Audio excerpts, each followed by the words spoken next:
Delta Airlines would like to welcome you to the Twin Cities of Minneapolis and St. Paul.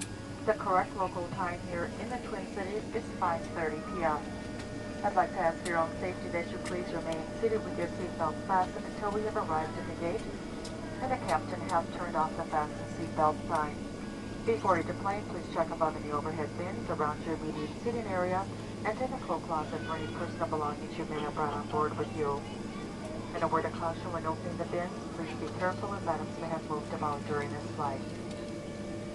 At this time, mobile phones or other handheld electronic devices are permitted to be turned on and used, but please keep all of the carry-on luggage still properly stowed.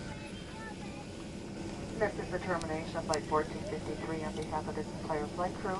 We'd like to say it's been our pleasure serving you. We do hope to see you again on another Delta flight. Once again, thank you. Have a pleasant stay in the Twin City area or wherever your final destination may be.